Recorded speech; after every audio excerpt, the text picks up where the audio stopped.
Assalamualaikum warahmatullahi wabarakatuh. Barangkali sebagian atau mungkin lebih dari kita generasi overthinking abad 21 sedang mengalami momen cemas, stres, bahkan depresi menjalani hidup. Beberapa mungkin disebabkan oleh persoalan gampang mengenal diri, hubungan yang tak kunjung terhubung, karir mentok, sampai permasalahan keluarga misalnya, dan segudang permasalahan lain yang kebetulan mampir. Masalah-masalah tadi seakan tidak berujung. Ngomongin putus asa. Putus asa mengandung pengertian hilangnya harapan. Hal itu disebabkan tenaga, pengharapan, dan kemampuan seseorang menjadi lemah, serta tidak ada lagi kemauan untuk melakukan pekerjaan yang digelutinya. Putus asa disebabkan gagal berkali-kali. Ia kemudian menyalahkan diri sendiri, keadaan, atau lingkungan sekitarnya. Kendati demikian, sebenarnya penyebab sikap putus asa bukan karena faktor eksternal atau kegagalan, melainkan bagaimana seorang individu menyikapi kegagalan yang ia alami. Sebagaimana dinyatakan Anthony Robbins dalam Awaken the Giant Within 2017. Kita mungkin gagal untuk masuk universitas yang kita idam-idamkan, gagal keterima di perusahaan yang sangat kita dambakan, atau gagal meminang pujaan hati kita karena dia lebih memilih masa lalunya. Alhasil, di hadapan masalah itu kita menyerah begitu saja dan lebih memilih untuk berpaling. Kita tidak lagi memperjuangkan kegagalan yang telah merobohkan ekspektasi kita. Sementara di belahan dunia lain, orang-orang belajar dari masa lalunya, belajar dan memperbaiki diri atas kegagalan-kegagalan yang telah mereka lalui. Putus asa hanya akan merugikan diri sendiri. Terlalu banyak waktu, energi, dan emosi yang terkuras, dan perlahan akan menumpulkan potensi yang kita miliki. Demikian pula putus asa akan sukar mencapai kemajuan, karena tidak berani mencoba lagi dan takut akan mengalami suatu kegagalan. Putus asa yang berkepanjangan dengan diiringi rasa stres dan depresi bahkan menjadi salah satu faktor untuk mengakhiri hidup. Mengerikan bukan?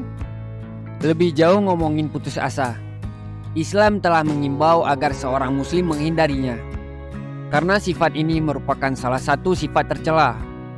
Muslim yang berputus asa adalah sosok yang kehilangan harapan dari rahmat Allah Subhanahu wa Ta'ala, yang sekaligus menunjukkan imannya yang lemah dan fondasi keislaman yang rapuh.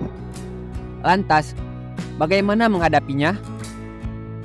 Dalam pandangan Islam, overthinking atau berlebihan dalam memikirkan sesuatu dapat membawa dampak buruk bagi kesehatan mental dan spiritual seseorang. Beberapa langkah yang dapat diambil untuk mengatasi overthinking menurut pandangan Islam antara lain: berdoa dan berzikir kepada Allah Subhanahu wa Ta'ala. Meminta pertolongan dan bimbingan dari Allah Subhanahu wa Ta'ala adalah langkah pertama yang harus dilakukan untuk mengatasi overthinking. Dalam Islam, berdoa dan berzikir merupakan cara untuk mengalihkan fokus dari pikiran yang negatif atau meredakan kecemasan. Mengingat kebesaran Allah Subhanahu wa Ta'ala. Dalam Islam, mengingat kebesaran Allah Subhanahu wa Ta'ala dapat membantu seseorang untuk mengalihkan fokus dari masalah yang sedang dihadapi dan memperkuat iman.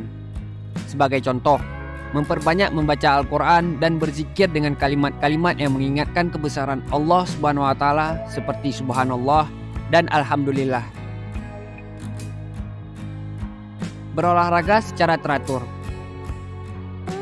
Olahraga dapat membantu meredakan kecemasan dan stres yang bisa memicu overthinking.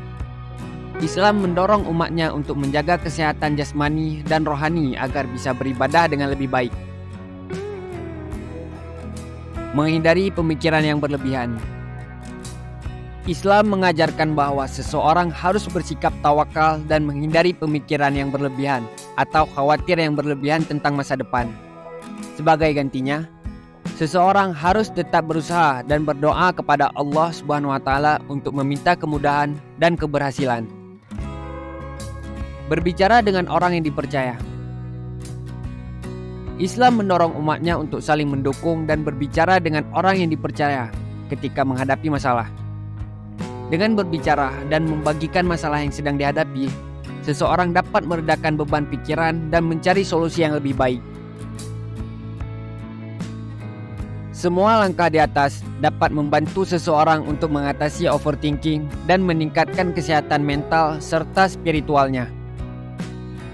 Demikian pula misalnya, apabila kita berada di masa-masa yang sulit, merasa overthinking, sumpek, cemas, stres, bahkan depresi hingga putus asa, perlu diingat bahwa karunia Tuhan yang telah diturunkan kepada kita itu lebih tidak terhitung dibandingkan dengan masalah-masalah yang hinggap di hidup kita.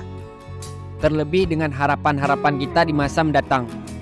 Kalau kita mau kejar dan tetap bertekad mengusahakan, saya kira Tuhan akan membukakan jalan. Memahami segala sesuatu dari sisi positifnya, niscaya akan menenangkan diri kita. Maka, teruntuk kita semua generasi abad 21, ketika sedang overthinking berada di situasi yang pelik, lebih baik kita mengistirahatkan diri dulu. Sesekali disambi ngopi dan ngudut di teras rumah sembari juga merenungi anugerah-anugerah Allah Subhanahu wa taala yang telah diberikan kepada kita. Terlebih kita dikaruniai anugerah akal sehat, otak waras, diberi kehendak bebas. Masa iya mau nyerah dengan gitu saja dengan keadaan? Sekian dari kami, semoga video ini bermanfaat bagi kita semua. Assalamualaikum warahmatullahi wabarakatuh.